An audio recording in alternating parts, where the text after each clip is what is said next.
Hello everybody and welcome to another episode of Ljubljana Talks as we are here live at IMEX 2024 and we have an amazing guest with us, Eszter Mattiassich-Aszody. I probably butchered it, but thank you very much for being with us and it's a pleasure of having you and welcome to Ljubljana Talks. Thank you so much. It's an honor to be here and you did very well with my name. Well, we had a Zoom call. And at the Zoom call, we opened a lot of topics. And I think some of the things that kind of popped up is you are doing some amazing things with Siemens. And it's such a interesting thing because in your signature, there is the Healthineers there. Can you tell us more about that? Absolutely. So Siemens Healthineers is a leading medtech company. We have the heritage of being in the Siemens family for many, many years, but we are now an individually listed DAX company. And we cater for all the major diseases when it comes to medical technology. So what is beautiful about it is the purpose, right? When you wake up every day and know that you work for a company which fights cancer, which helps everyone to be healthier, there is nothing that can move you more, because at the end of the day, if you ask anyone, what is your one thing you would want to wish for? It's always health. So that's a very easily relatable topic, and therefore everything we do in our own team as well to contribute to that is very rewarding. Eszter, you have an amazing career, and can you tell us more about you and about your career? Because it's really interesting. Thank you so much. So I'm one of your diversity jackpot card in a way, because I'm a Hungarian Australian living in Germany. I'm a working mom of three small children, and my journey has been heavily influenced by the Siemens family. So I'm with the company for 17 years across different countries and industries. So I started back in Hungary. I'm originally from Hungary, and then I was with Siemens there for 5 years. And then I got a job. I was the first Hungarian to become a member of the Siemens talent program. And through that, I got an opportunity to move to Australia. There I was supposed to be there for 4 years, but it ended up being 10. I became a citizen and I moved from a communications manager up to head of Marcom for Siemens AG and then head of communications for Siemens Energy. And after 10 years, then I moved back to Europe to head up the global events team at Siemens Healthineers this time. I read an interesting statement of yours. I need to read it now. At events, something magical happens. Hours, days, weeks, months of hard work to prepare for these occasions finally pay off. Can you elaborate this? Yes, thank you. So there is so much going on to prepare an event, and normally the peak of it is when it's actually happening. If you look at IMEX, there is 3-4 days of really intense connection, but there is so much going into it. And often the people preparing it are not necessarily visible. That's also a really interesting shift, actually, that we just discussed, that before, if you look back maybe 10 years ago, even 5 years ago, a good event manager was invisible, right? Then everything flows. You don't see us buzzing around, right? Like you do the magic, but you're just behind.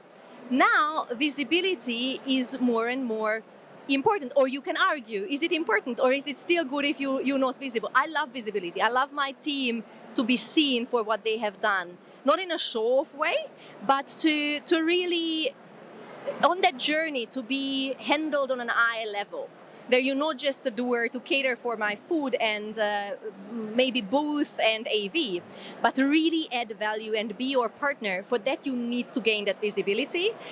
And that's something which I think is a very interesting transformation that we're living right now. This is such a great point that you're making, because you really do global events. And by saying you've been with the company for a long time, to put it this way, it's kind of something that we see as a trend is we have a lot of times difficulty getting new people into the industry, explaining to them it's an industry where you need to dedicate your time and be patient.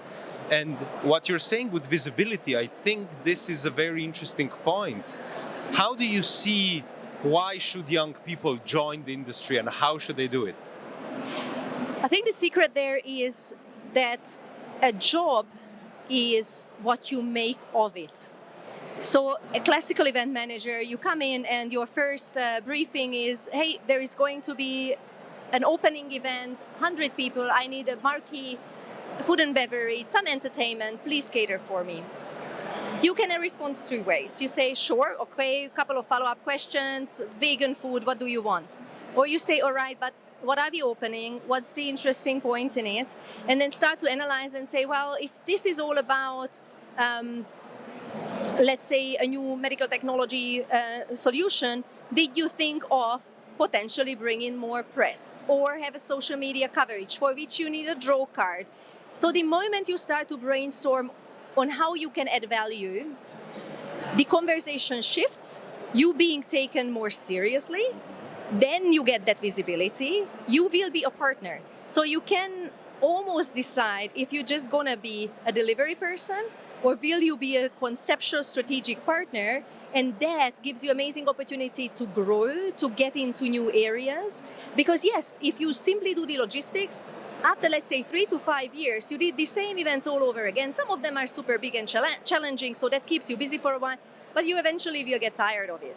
So I think one thing is for you as a person to grow, to constantly scan your business, know your business. I don't see, and that's a criticism on this new generation, I employ a lot of new people. In the interviews, it's for me shocking.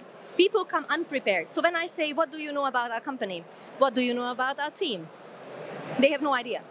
In my generation, when we were applying, it was so much harder to gain information, but you did that extra thing. You went, isn't it? You went to the reception, you looked up the brochure, you showed up earlier so you can really... Tons of brochures, yeah. Yes, but really.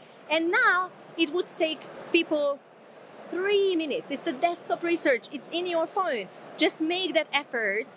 But if you have that attitude and you have that same attitude with the business, I look up even today, every new person I meet in the business, I look up their LinkedIn and I always hint that I know who you are, I know your background. Immediately, they have a different respect. So I think for the new generation to understand that there is no limit. You can grow wherever. That's one thing.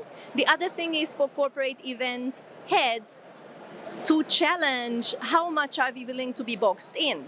I love to go into content and see, because often you say, well, we just the events team, we shouldn't. There is no such thing. You the best events team if you understand the content, the context, and you can consult, but for that you need to invest in your people. First thing also, buyer journey, marketing terms, understand your channel. You are the most important marketing channel. All these things, if you put that in context and you can convey that and everyone understands beyond the industry that events is not a segmented, limited area of the corporate org chart, then I think all those amazing opportunities become more obvious and then it makes it more attractive.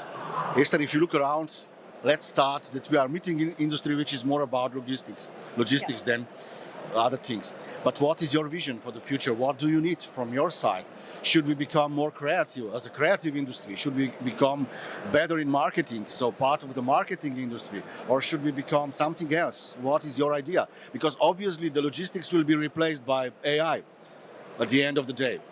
It will be, and to be honest, I hope it will be. And why I'm saying this is that on the other hand, that's the natural thing what we're hoping for, right? Anything that's repetitive and easy should be taken over by AI. It scares me a little bit that right now the trend is that we rather outsource the value add, the brain work, the communications part, the content. I'm not very comfortable with that. But putting that aside, there are usually more problematic people. Yes. But there I see, so we just restructured our team into 3 key corners, and one is content, the other is consultancy, and the third is digital. That says a lot. It does. Very interesting, It does. And it's also very interesting that I wouldn't have guessed a while back that now we're hiring sometimes from IT, core project managers from IT, because you need to know those tech skills for all the innovations. Yes. So where I see it's going and where I'm hoping that it's going to go is really more content, more business understanding in our, like really the marketing communications landscape, that 360, where you don't stop by saying, all right, I see your agenda, but you say, hey mate, we know that this is not going to work. How can it be more engaging? But also, one format could be an interactive infographic. But when you have that, do you think about put that online, gate it, and with that generate leads? So for me, it's not one thing. It's not sales. It's not marketing. It's to understand the big picture, upskill the people that way, and then really move out of our boxes. Another thing, one more, what I would add is general project management. I see that in big corporations, and I talk to a lot of other corporates, that it's really hard. From the business, sometimes you step in as events and you see that it's a mess because they don't have a very, very good project management skills. Events people do. Events management is project management on steroids in a way. So you can really use that skill set and offer it as a service to your businesses as well. And then again, it gains you business proximity, which makes you a better consultant. So that's a trend I see. I think it's on the topic of what we are talking about. I would like to touch upon the healthcare regulation, because you are working with MDs, you do global events, you see how legislation changes from country to country. It is limiting in some places it's more relaxed. How do you see the legislation impacting your events, and how do you see it moving forward? This is the biggest pain point we have.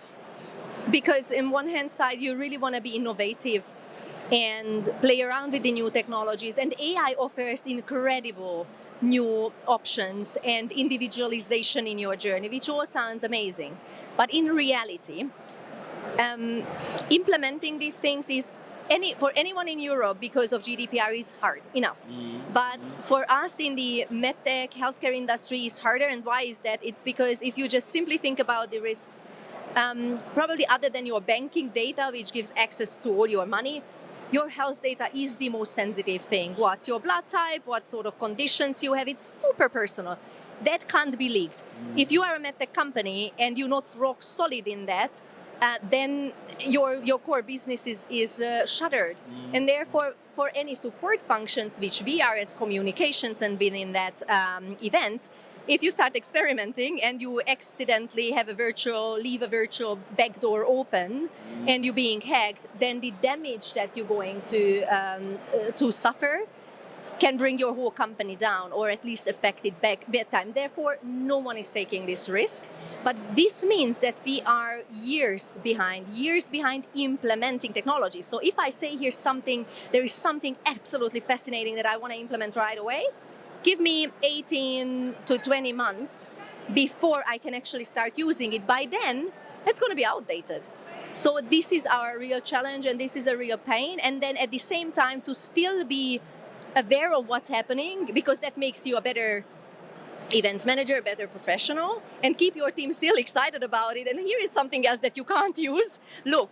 And then on the other hand, there is controversies, because I was just at a function yesterday and a drone came. And clearly that drone was making some footage about us. Yeah. And we were just looking at did you give consent? Which is ridiculous, because I don't care. But technically, we shouldn't be filmed without giving consent. And this is always the eternal question, that you see that others using it, but you just cannot. And it's for the right reasons. Nevertheless, it's really making our lives harder in being early adopters of new technologies. So who owns the data when you organize event? Siemens, event agency? Are we still owners of our data, or? It's a big question, and even within the organization, we just had a really interesting case study where we were thinking okay, who is now responsible for a photo being taken at an event? Is it then the photographer? Is it us who organized? Is it the person who then got it and posted it somewhere? Who should check if there is a consent? In general, what we're doing is that we always, when someone logs an event within our organization, we tell them that you are responsible for the data. We always make it also available for you, but also, of course, it's stored with us too, because a registration list would be there. So we have protocols in place in which you have your timeframes in how far you can store data. And we have a colleague in our team who is always sending reminders and always announces, guys, remember, every 3 months she sends out the email, check your database and you must delete. So that's the best we can do, and it really works very well. And then we make sure that also our customers are aware that, hey, whatever you have, that's your responsibility. Be careful of what you're posting, how you use it, and that you can't store it beyond a certain period of time. Eszter, you were down under for a long time. So what is the difference between Europe and down under in terms of organizing events? It's so much difference. I mean, it's not just in organizing events, but in general, the Australian culture is extremely laid back and easygoing. There are processes and they work, but they're very flexible too. Like, if that doesn't make sense this way, let's go that way. And then it is really a very flexible culture. Germany is not known for their flexibility. They're known for their really amazing processes, which normally works. Yes, and in project management and rolling out the standard documents in my team, it's so easy because the German way is that's clear, that's the structure, we're going to appreciate it and work with it. But sometimes I do feel that things here are more complicated, much more regulated, much more so. This GDPR thing, not that we don't have any of it in Australia, but really limited, which allows you to be more agile. Mainly, I would say these are the key differences. On the other hand, what probably is interesting from being a big corporation representative, where our headquarters is here in Germany. Here, your name is extremely heavy. So I have been at an event once where there wasn't any official booking made to a restaurant. There was probably 20 people, and the payment didn't get through there. And the lady, our Siemens lady, just gave a business card and said, well, don't worry, I'll sort this out later. And they said, yeah, sure, no worries, you could walk out. You would never be able to do that in Australia.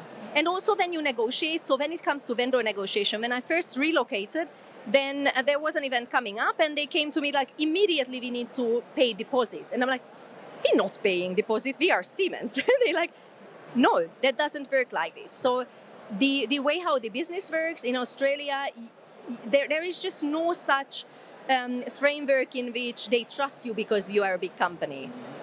There is rules and the vendors are really dictating. They're like, you want to come here, you pay me, full stop, no matter who you are. But that's for everyone. That's the same rule. And that's a very interesting thing that here, you really can dictate as a big customer about the terms and conditions. That over there is different. The market is different. The demand is bigger.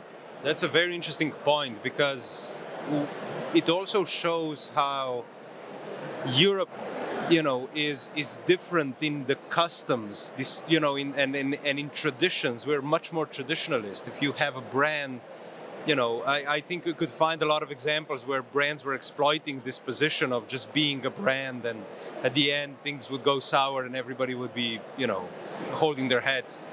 But tell me, when comparing Australia and EU, when it comes to healthcare regulation, how do you see the approach towards the legislation, how MDs can attend an event, the sponsorships? How does that differentiate? In general, that is not that different. So we have global regulations for compliance. So whenever you put on a customer event, you need to be careful. And it's so that, for example, if you have, and that was interesting in COVID times because you were very limited. So you would do only your virtual events. And one very nice way to keep the audience engaged is that you send some giveaways. Mm-hmm. And it can be something that's attached to your agenda, and maybe you all open it together and, okay, now look at this piece of book or whatever you send them. And as you go through your agenda, you have items attached to it. That doesn't work, and you can't do it anywhere. I just had an inquiry from the US where they have some key opinion leaders event in the UK. Some of the opinion leaders are from Netherlands and I think Switzerland. And it's just fascinating that what then happens is US regulation doesn't matter. It's in the UK. So you talk to the UK compliance office where they say, either there is a limit of that dinner and that combined budget that you entertain with can't be beyond, let's say, £200. Or they say it must be reasonable and the dinner can't be the key focus. So there needs to be content attached. There needs to be a keynote speech or a presentation, because it can't just be a purely entertainment event. It's non-compliant. But then you also had to check with the Swiss and with the Netherlands compliance officer. If different rules apply there, you need to appreciate that as well. And in that sense, it's always in line with the local country regulation, but it's not like, oh, well, we in New Zealand, it's far enough, no one cares. It's very heavily regulated and controlled also. Do you have a person or persons or department that just deals with that? Because yes, it's about where you organize the event, but also where the individual ND is coming from. Yes. That you have to observe. Yes, we have compliance officers in every country, and they also very well connected. So in this sense, I think, again, this very strong process-driven thing, this is a great benefit. That when this came, and you can imagine how many counterparts needed to quickly give input, within 24 hours, it was all together, and all the regulations you could have. It probably even less. The 24 is only because US was involved, so there was the time difference. But very quickly you get this support. So this is taken seriously, and we have the right support function there to give guidance when you need it, which is really helpful.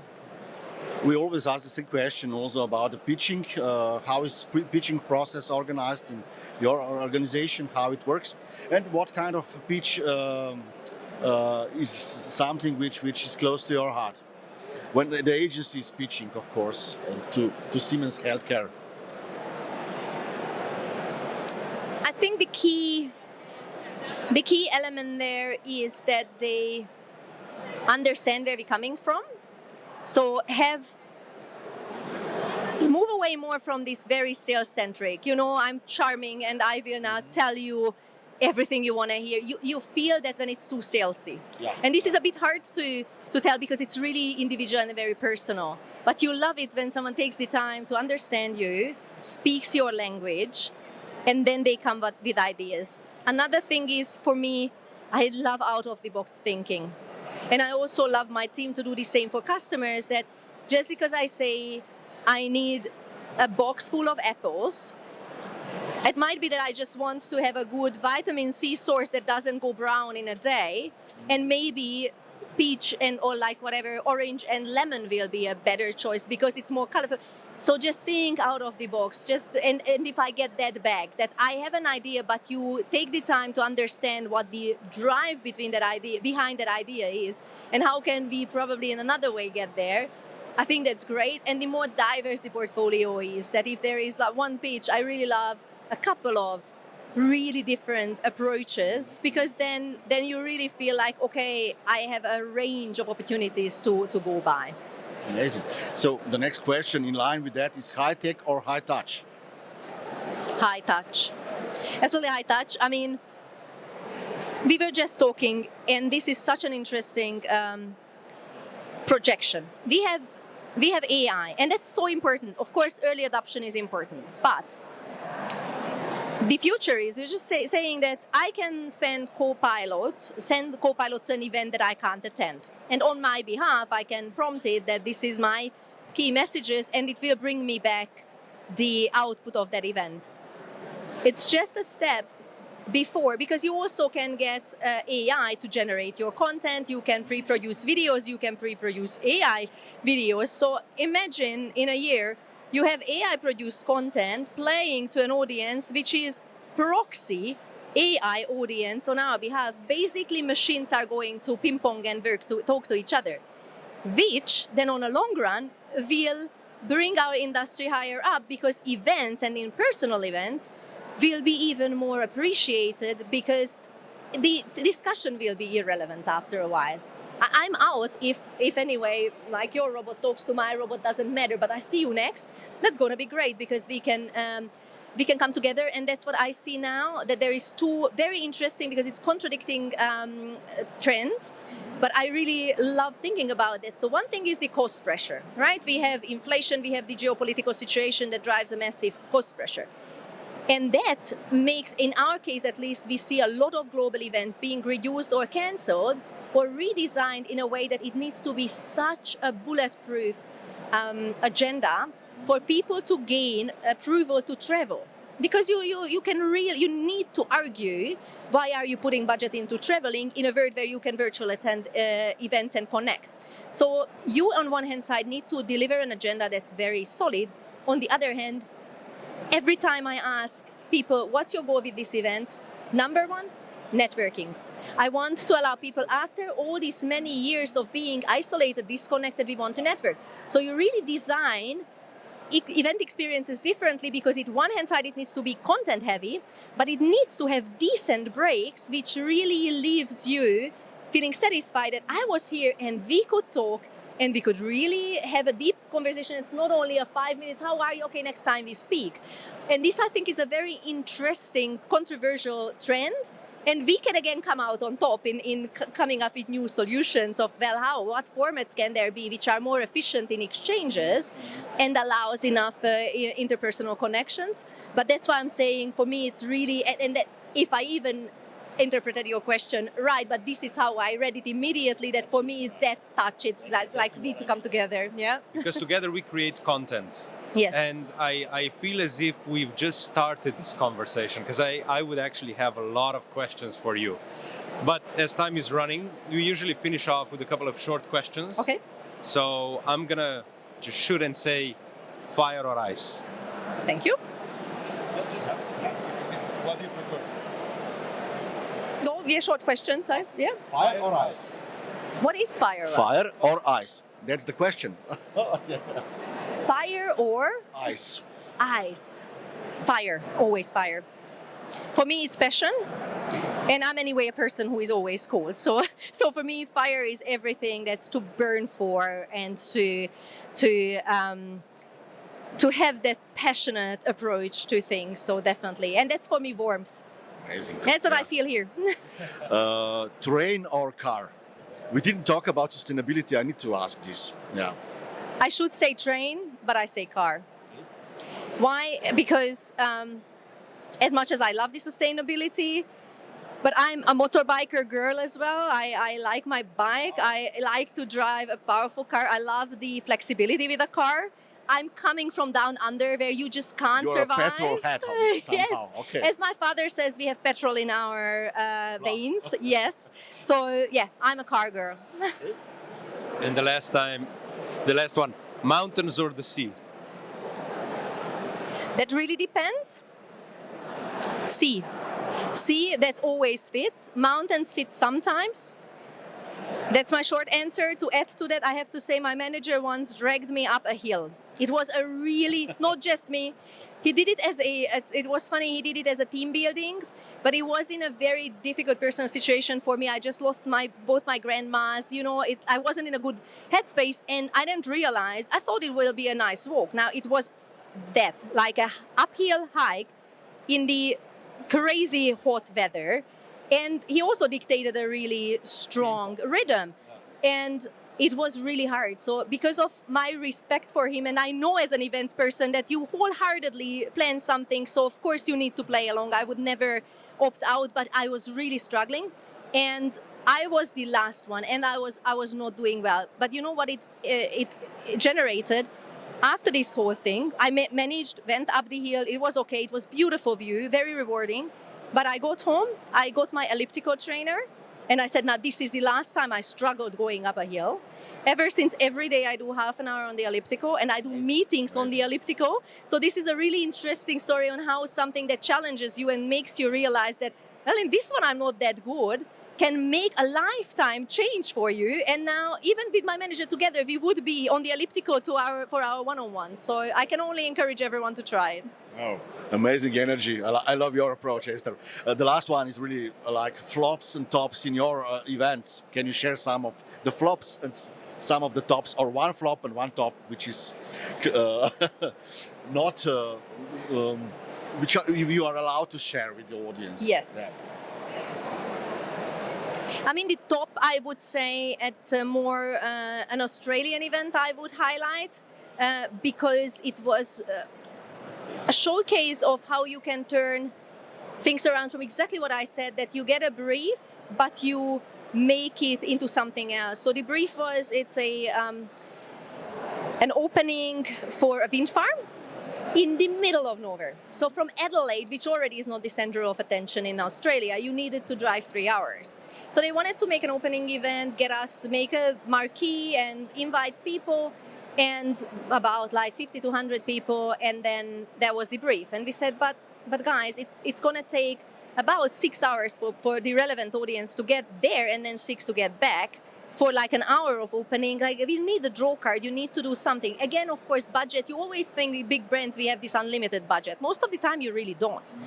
And then this was a good example of how when you know what's going on in the country, in the governmental relations, then you can really take. So this was wind farm, right? So that's really tied into the messaging of renewable energy targets. And then we realized that if we can promote it that way, that this is a big step towards renewable energy to achieve that energy target. That's one great thing. The other amazing element was that in Australia, you're always on Aboriginal land. It's an interesting thing you asked earlier about what's different in events. You never start an event in Australia without the first thing you do, you acknowledge the local tribe on whose land you may be that day. And that's a beautiful tradition. Absolutely. Very interesting. I've never heard of that. It's so beautiful.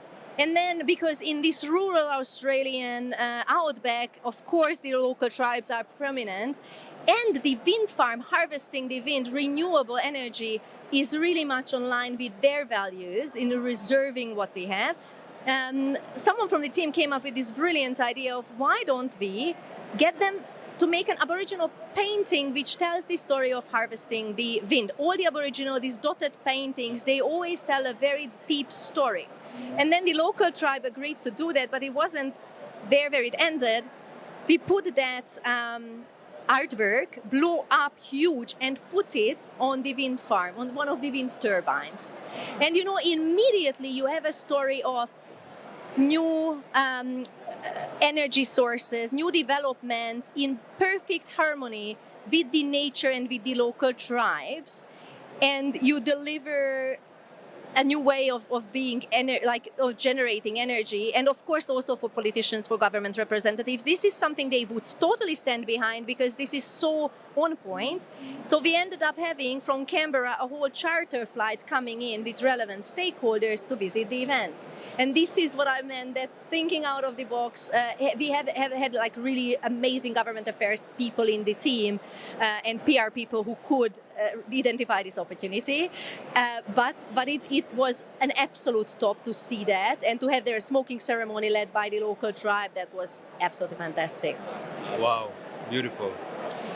I guess we're at the end of Ljubljana Talks for today, so I hope that we can continue this discussion at a different opportunity.